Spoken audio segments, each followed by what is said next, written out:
Good morning students.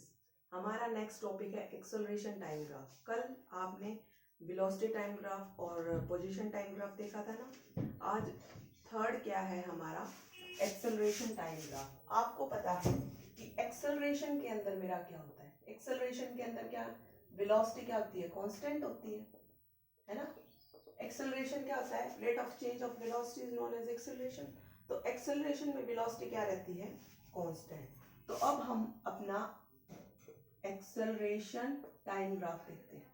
इसमें जो हमारा एक्सेलरेशन टाइम ग्राफ होता है, वेलोसिटी कांस्टेंट, तो हर पॉइंट पे, यहाँ जीरो है, जीरो पे तो जीरो, यहाँ कांस्टेंट कांस्टेंट कांस्टेंट कांस्टेंट। अब मैंने बोला है वेलोसिटी कांस्टेंट। वेलोसिटी कांस्टेंट यानी initial velocity u equal to final velocity is equal to क्या है, जीरो। ठीक है। अब initial velocity final velocity constant हुई तो क्या हुआ, जीरो हुआ। मींस जीरो आया कैसे, because we know that acceleration is equal to final velocity minus initial velocity by time taken. v and u are क्या है, इक्वल है। तो मैं क्या कर देती हूँ, u की जगह v पुट कर दूं तो v minus V equal to zero, v minus V by T equal to क्या आएगा, जीरो बाई टी, यानी एक्सेलरेशन क्या आ गया, जीरो आ गया ना। सो इसका मतलब क्या हुआ, एक्सेलरेशन विल भी क्या है, कॉन्स्टेंटली जीरो। तो इसका मतलब हमारा एक्सेलरेशन क्या हुआ, जीरो हुआ। सो क्या हुआ, हमारा जो ग्राफ बनेगा is along the time axis. Along क्या हुआ, टाइम एक्सिस के अलोंग हमारा ग्राफ बनेगा, या बोले उसको पैरेलल टू एक्स एक्सिस। ठीक है। तो बेटा ये था हमारा एक्सेलरेशन टाइम ग्राफ। अब नेक्स्ट देखते हैं।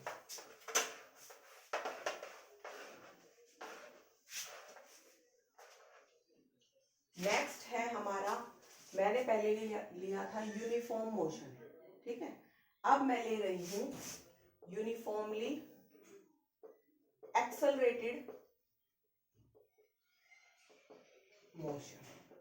यूनिफॉर्मली एक्सेलरेटेड मोशन मतलब इसके अंदर हमारा कांस्टेंट क्या होगा, एक्सेलरेशन। मीन्स कोई बॉडी, मान लिया let a body is moving with a acceleration of 2 metre per second square.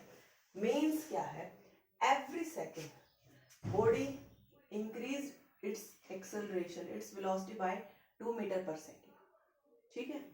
जैसे जब 0 सेकेंड था तो उसकी वेलोसिटी थी 0, ठीक है, मीटर पर सेकेंड। फिर 1 सेकेंड पे उसकी वेलोसिटी हुई 2 मीटर पर सेकेंड। 2 सेकेंड पे उसकी वेलोसिटी हुई 4 मीटर पर सेकेंड। ऐसे ही 3 सेकेंड पे उसकी वेलोसिटी हुई 6 मीटर पर सेकेंड। तो इसका मतलब क्या है, every time, every second its speed is क्या है, increased by 2 metre per second square. ठीक है। So its velocity time graph, velocity time graph कैसे बनेगा, ऐसे। मीन्स 0 सेकेंड पे 0 मीटर, 1 सेकेंड पे 1 2 3 4, 1 सेकेंड में कितना है, 2 मीटर पर सेकेंड। ऐसे ही 2 सेकेंड पे क्या होगा, 4।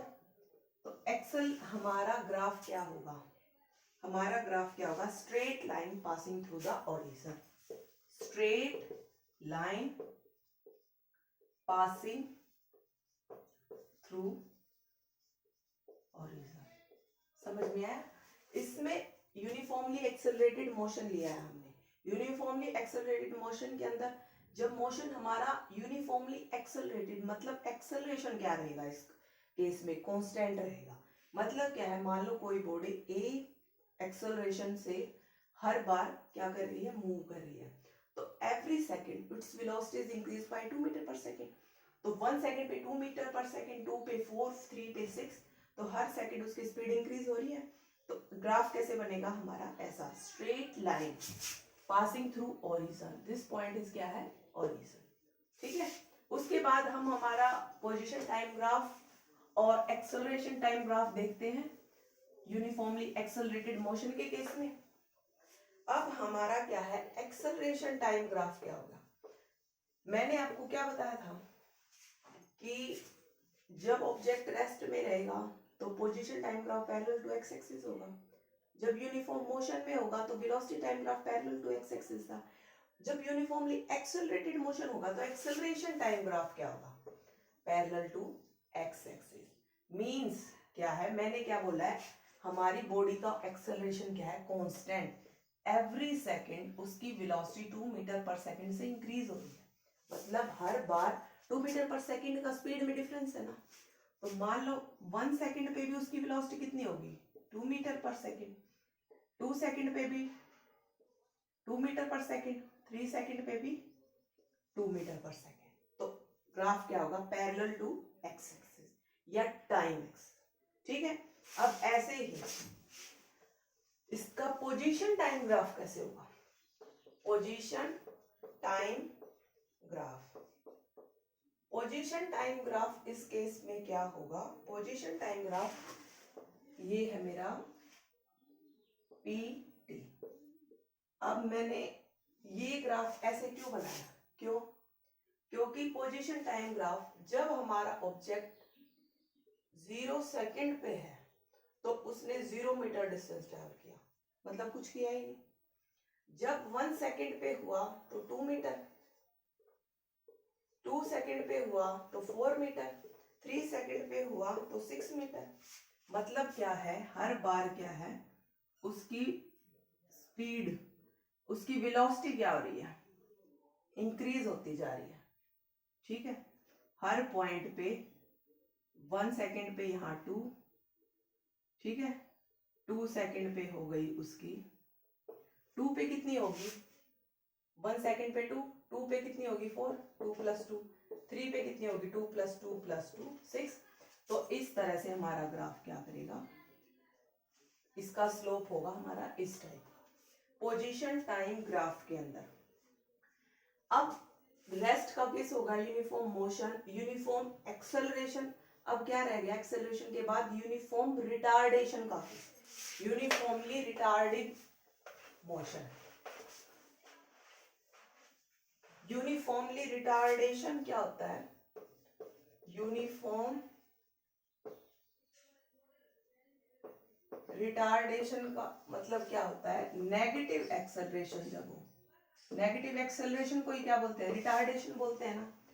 इसका मतलब जिसके अंदर हमारी स्पीड क्या होती जाए, हमेशा डिक्रीज होती जाए, स्पीड एट एवरी सेकंड क्या हो, डिक्रीज हो। ठीक है, तो इसका ग्राफ क्या होगा, इसका ग्राफ होगा इस टाइप का, मतलब यहाँ क्या थी उसकी स्पीड 2 मीटर पर सेकंड थी, यहाँ के मान लो 1.5 होगी, यहाँ के 1 होगी, यहाँ के उसकी स्पीड 0 होगी। समझ में आई ग्राफ, मतलब यूनिफॉर्मली रिटार्डेशन मतलब negative acceleration is known as retardation. Uniformly accelerated motion के अंदर क्या होगा, उसकी स्पीड हर बार हर सेकंड क्या होगी, डिक्रीज होगी। डिक्रीज तो इस तरह से डिक्रीज होगी ना, every point its speed is decrease. ठीक है, समझ में आई बात ये इतनी। तो ये थे आपके सारे ग्राफ्स। तो आप इन सभी ग्राफ्स को क्या है, एक पेज के ऊपर इकट्ठा करके बना लो। रेस्ट के केस में 3 ग्राफ, फिर मोशन के केस के 3 ग्राफ, फिर एक्सेलरेशन के 3 ग्राफ, फिर रिटार्डेशन का ये 1 ग्राफ। अब देखो मैंने ये ग्राफ बता दिए। अब रिटार्डेशन, कांस्टेंट एक्सेलरेशन और पॉजिटिव एक्सेलरेशन को मैं एक ही ग्राफ से कैसे बना सकती हूँ। अब ले लिया मैंने, जैसे ये वेलोसिटी टाइम ग्राफ लूं मैं, तो अब मैंने इसके अंदर क्या बनाया था, ये ऐसा ग्राफ बनाया था ना, यूनिफॉर्मली एक्सेलरेशन के अंदर वेलोसिटी टाइम ग्राफ मेरा ऐसा था ना, आप चेक करना। इस केस में क्या हो रहा था, इधर क्या हो रही थी, मेरी स्पीड क्या हो रही थी, इस पॉइंट पे इंक्रीज हो रही थी ना, स्पीड इंक्रीज हो रही थी। इसका मतलब क्या था, ये वाला पॉजिटिव एक्सेलरेशन था। Means speed at every point increase, so इसको क्या बोला था, पॉजिटिव एक्सेलरेशन। ठीक है, और वेलोसिटी टाइम ग्राफ के अंदर ये क्या था, ये क्या था, इधर मेरा पैरेलल टू टाइम एक्सिस था ना, ये इधर क्या था मेरा कांस्टेंट एक्सेलरेशन था, कांस्टेंट एक्सेलरेशन, यानी यहाँ स्पीड क्या थी मेरी, कांस्टेंट थी हर पॉइंट पे, मतलब 2 मीटर पर सेकेंड ही थी ना मेरी स्पीड हर पॉइंट पे। मतलब जो ये सेकंड ग्राफ है ये क्या बता रहा है मेरे को, स्पीड क्या है मेरी उस पॉइंट पे है कांस्टेंट, कांस्टेंट यानी मेरा एक्सेलरेशन क्या है, कांस्टेंट। ठीक है, फिर अब ये क्या हो गया, ये वाला मैंने बना दिया, ये वाला graph means every point speed is decreased, तो इसको क्या बोलते हैं, नेगेटिव एक्सेलरेशन।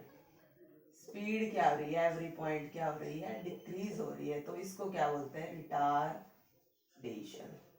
ठीक है, मतलब स्पीड डिक्रीज, ठीक, स्पीड डिक्रीज, तो इसको क्या बोला, नेगेटिव एक्सेलरेशन, और नेगेटिव एक्सेलरेशन को क्या बोलते हैं, रिटार्डेशन। ठीक है, अब जो मैंने स्पीड टाइम ग्राफ ये बनाया है ना, जो इसके अंडर का एरिया होता है, इस अगर एरिया को फाइंड आउट कर ले तो हमें क्या मिलती है, डिस्प्लेसमेंट की वैल्यू, कि बॉडी ने कितना डिस्प्लेस किया। इस कॉन्सेप्ट के ऊपर आपके एनसीईआरटी एक्सरसाइज में न्यूमेरिकल्स हैं। ठीक है, तो वो सॉल्व करके देखना। नेक्स्ट रह गया हमारा एक टॉपिक,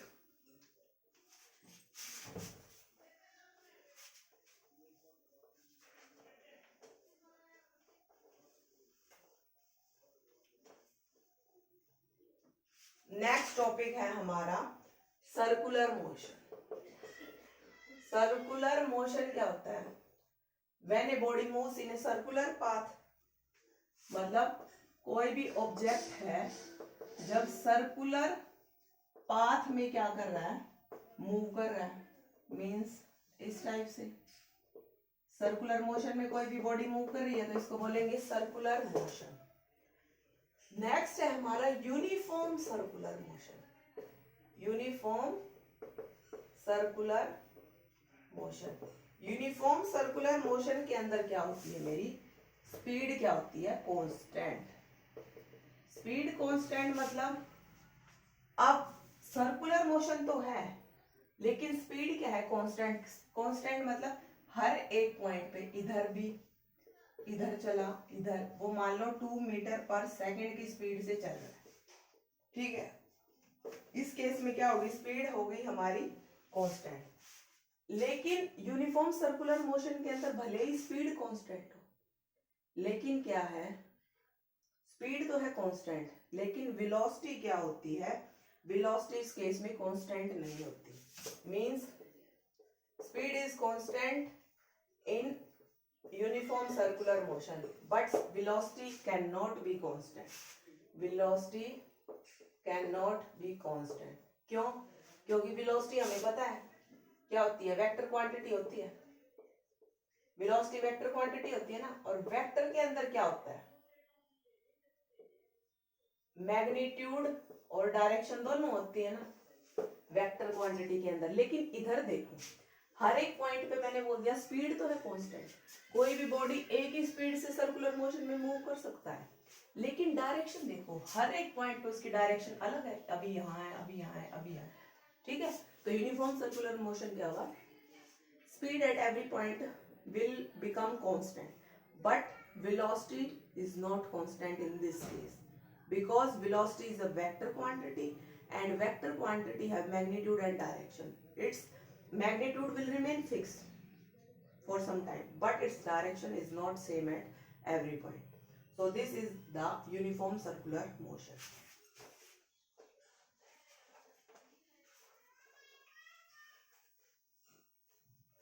ठीक है, अब जैसे मान लो कोई भी बॉडी है वो इस तरह मूव करेगी, ठीक है, तो उसका रेडियस ऑफ कर्वेचर हम सेंटर से देखते हैं, तो रेडियस ऑफ कर्वेचर क्या हुआ, ये हुआ।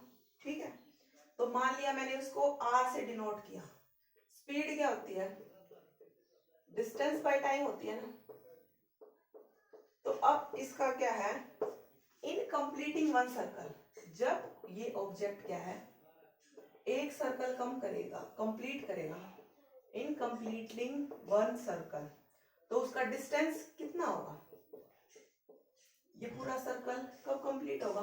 सरकमफ्रेंस की इक्वल होगा जब डिस्टेंस इज इक्वल टू क्या होगा? Circumference of circle. ठीक है, सरकमफ्रेंस ऑफ सर्कल क्या होता है? 2 पाई आर। मान लो इसको कंप्लीट करने में टाइम लगा टी, मतलब इस टी को बोलते हैं time period of revolution. Revolve करने में कितना टाइम लगा उसको मैंने टी से डिनोट कर दिया। तो स्पीड क्या होगी? Distance by time. डिस्टेंस क्या है? सरकमफ्रेंस ऑफ सर्कल, यानी 2 पाई आर बाय टी। तो इधर स्पीड क्या हो गई? 2 पाई आर बाय टी। इससे रिलेटेड न्यूमेरिकल आ सकते हैं। थैंक यू बेटा, आपका ये चैप्टर मोशन कंप्लीट हो चुका है। अब इसको आप अच्छे से प्रिपेयर करो। Thank you.